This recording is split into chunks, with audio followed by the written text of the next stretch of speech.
So my name is Dr. Juliet Ansell and I'm a Science Group Leader for the Food and Nutrition Group at Plant and Food Research. For the last 9 years I've been working with plant and food. My focus has really been on digestive health and the impact of food as it passes through the gut in terms of nutrition, physiology and microbiology. Plant and Food Research is one of the largest horticultural scientific research organisations in the world.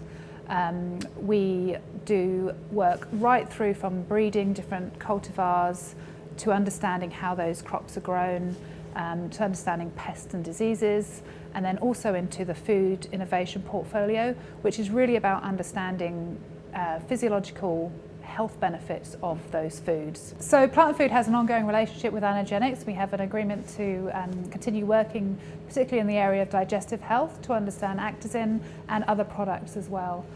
It's an important relationship for us, for New Zealand, because we want to work with New Zealand companies who are using New Zealand products grown here in New Zealand.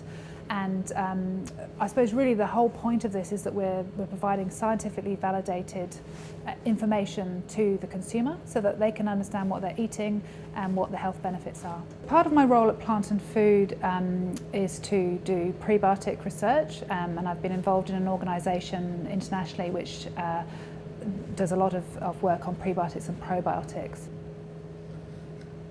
So a prebiotic, this in simple terms, a prebiotic is the favourite food of a probiotic bacteria, but having a prebiotic effect is actually a bit more than that.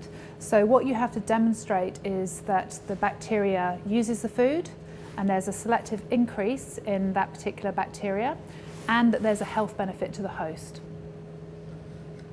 So for example with Actazin, that would be Actazin increases the growth of lactobacillus. The lactobacillus grows and produces more butyrate, and then the butyrate has numerous health benefits to the host. So for Anagenix, we've been doing some work in vitro, and we've been looking at what happens when you put Actazin with different probiotic bacteria. So the most well-known types of probiotic bacteria that you found in the supermarket shelf are lactobacillus or bifidobacteria, and you'll see them in yogurts and just about anything these days. We looked at how these bacteria grew when Actazin was there and when it wasn't there. And we found that Actazin actually had a beneficial stimulatory growth effect on both lactobacillus and bifidobacteria, and we looked at single strains of those.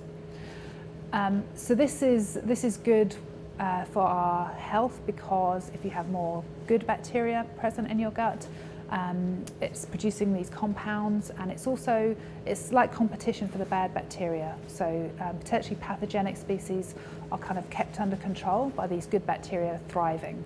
There are many commercially available sources of probiotic bacteria. You'll see the labels in the supermarket on yogurts, they're in capsules, and many other products. And it will say something like acidophilus or bifidus on the label. Now, if you eat that probiotic product with Actazin, which we've shown in vitro is a really good food source for those bacteria, then you might expect to see a synergistic effect, because you're eating them together, they're going to get to the large bowel, and the food source is right there. So when we did these in vitro simulations of the large bowel, we looked at growth of bacteria, but we also measured what metabolites were being produced. So we looked at the short-chain fatty acid profile. And one of the things that we noticed was that when Actazin was present, there were higher levels of butyrate being produced. So what does this mean in terms of our digestive health? Well, butyrate is a really important energy source for the gut cells. So it's keeping your gut lining healthy. Providing that energy right there where it's needed. Butyrate has also been implicated in terms of immune health, so gut immune health. And we know that some work that we've done in our own labs here, that butyrate can actually stimulate production of antimicrobial peptides. So these are sort of naturally produced to keep pathogens at bay in your large bowel. So just about every week now there's a new journal publication in a high-ranked journal that's linking your gut microbiota composition to a health outcome. So things like obesity and diabetes, people are making this connection. So our gut bacteria and the composition of our gut bacteria is vital to our health, and it's vital to our health throughout life.